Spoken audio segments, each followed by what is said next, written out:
আমাদের প্রকৃত মালিকানা তো আল্লাহর, আর বাস্তবিকই তিনি আমাদের মালিক। আর এই কারণেই আমাদের উপর আবশ্যক হল একমাত্র তাঁরই ইবাদত করা, তাকে একনিষ্ঠভাবে ভালোবাসা। একথা পরম সত্য যে যদি মহামহিম আল্লাহ রাব্বুল আলামিন চান, তাহলে তিনি মুহূর্তের মধ্যেই আমাদের সকলের প্রাণ হরণ করে নিয়ে যেতে পারেন, এবং এ ব্যাপারে তিনি সম্পূর্ণরূপে সক্ষম।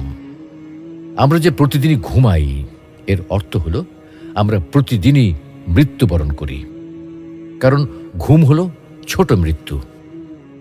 এজন্যই তো সকালে ঘুম থেকে জাগ্রত হয়ে আল্লাহ তাআলার কৃতজ্ঞতা আদায় করে বলি, সমস্ত প্রশংসা সেই মহান আল্লাহ তাআলার, যিনি আমাদের প্রাণ ফিরিয়ে দিয়েছেন।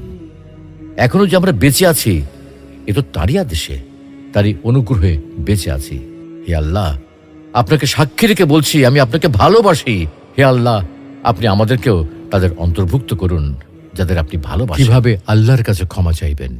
যে অনবরত গুনাহ করে কিংবা নিজেই নিজের ক্ষতি করে, অতঃপর আল্লাহর কাছে ক্ষমা প্রার্থনা করে, সে আল্লাহকে পরম ক্ষমাশীল ও অসীম করুণাময় হিসেবে দেখতে পায়। আসসালামু আলাইকুম ওয়া রাহমাতুল্লাহ।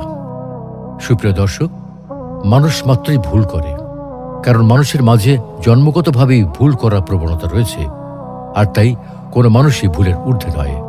আর এ কারণেই বলা হয় প্রথম মানুষই প্রথম ভুলকারী।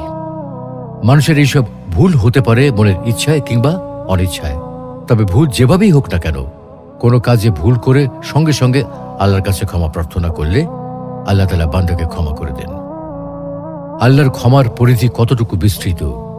আসলে আল্লাহ রাব্বুল আলামিন হলেন গফুরুর রহিম, পরম ক্ষমাশীল, অতি দয়ালু। তিনি বান্দার ভুল ত্রুটি, পাপ তাপ, যাবতীয় অপরাধ ক্ষমা করে দেন। বান্দার উপর দয়া ও করুণা বর্ষণ করেন। বান্দা যখন আল্লাহর দ্বারস্থ হয়, তার কাছে ক্ষমা চায়, তখন তিনি তার ক্ষমা ও দয়ার হাত প্রসারিত করেন।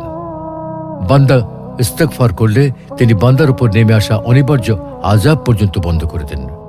তাই তো ইরশাদ হচ্ছে, তারা ক্ষমা প্রার্থনা করলে আল্লাহ তাদের শাস্তি দেবেন। মানুষের দেহ সৃষ্টি করার পূর্বে আল্লাহ রাব্বুল আলামিন রূহ সৃষ্টি করেছেন। রূহ সৃষ্টি করে আল্লাহ রাব্বুল আলামিন তাদের সাথে কথা বলেছেন এবং তাদেরকে প্রশ্ন করেছেন, আমি কি তোমাদের প্রভু নই? তখন তারা এক বাক্যে সকলেই বলেছিল, অবশ্যই আপনি আমাদের প্রভু।